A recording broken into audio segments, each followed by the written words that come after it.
স্বপ্ন ছিল বাবাকে নিয়ে, কিন্তু এখন পর্যন্ত একটা স্বপ্ন পূরণ করতে পারলাম না। বাবার মুখটা দেখবো নাকি এটাও এখনো জানি না। বিচার প্রত্যেকের জন্য সমান হওয়া উচিত।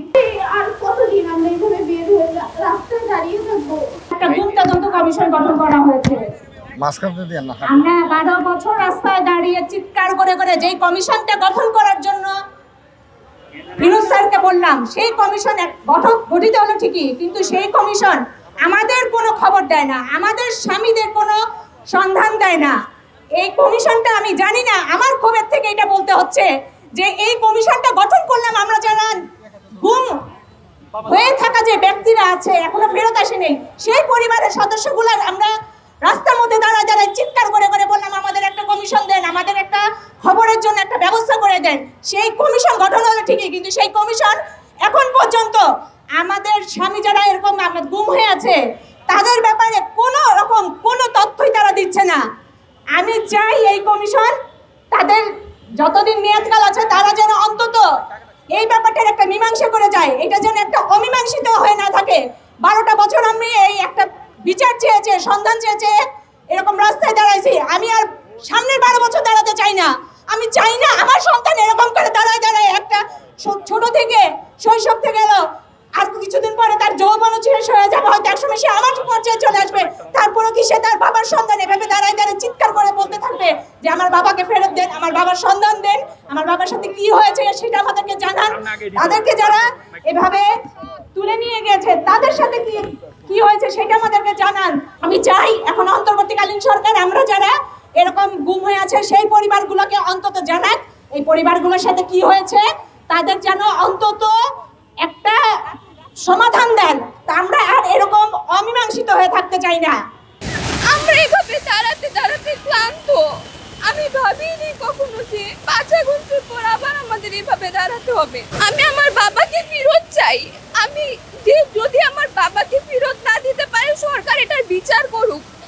এটার কোনো বিচার হচ্ছে না, গুমের কোনো বিচারই হচ্ছে না এই বাংলাদেশে। কেন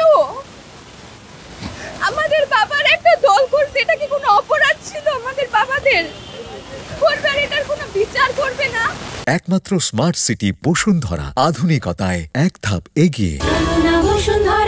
5 আগস্টের পর অনেক ইচ্ছা, অনেক স্বপ্ন ছিল বাবাকে নিয়ে, কিন্তু এখন পর্যন্ত একটা স্বপ্ন পূরণ করতে পারলাম না। বাবার মুখটা দেখবো নাকি এটাও এখনো জানি না।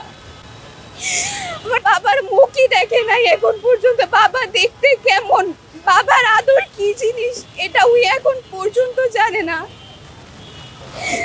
আমাদের দোষটা কি ছিল? শুধু আমি না, আমার মতো আরো অনেকজন আছে যাদের বাবা নেই। আমরা ছোট থেকে বড় হয়ে গেলাম এই যুদ্ধ করতে করতে। আমাদের এই যুদ্ধ কবে শেষ হবে? আমাদের এই অপেক্ষার প্রহর কবে শেষ হবে? সরকার আমাদের খুনের কোনো বিচারই করছে না। আমরা আমাদের বাবাদের ফেরত চাই। আয়না ঘর খালি, তাহলে আয়না ঘরের মানুষগুলো কোথায়? আমার বাবাকে তার দুজন শাহবাগ থেকে তারা একটা হোটেলে খেতে বসছিল, সেখান থেকে আমার বাবা তুলে নিয়ে যায়। আমরা এখন পর্যন্ত এই দিনে এত বড় বড় এইরকম একটা খবরের এখন পর্যন্ত আমরা কোনো বিচার পাইনি ঠিক মতো।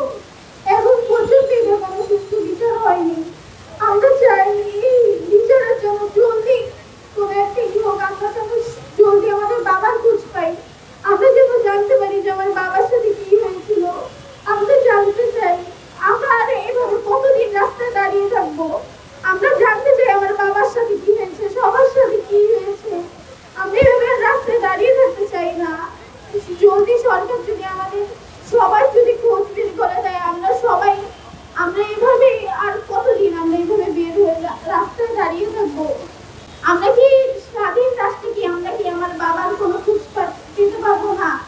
কেন এই রাষ্ট্র আমাদের বাবাদের এখন পর্যন্ত কোনো খোঁজ খবর দিচ্ছে না? কতদিন আমরা এই কষ্ট আমরা কতদিন বলবো আপনাদের কাছে?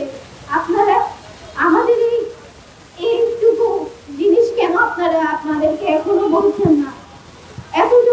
এতটুকু জিনিস আমাদের এখনো বলছেন না। আমরা কতদিন আমার বাবার জন্য খুঁজবো? আমার বাবা 15 বছর ধরে আমার কাছে নেই।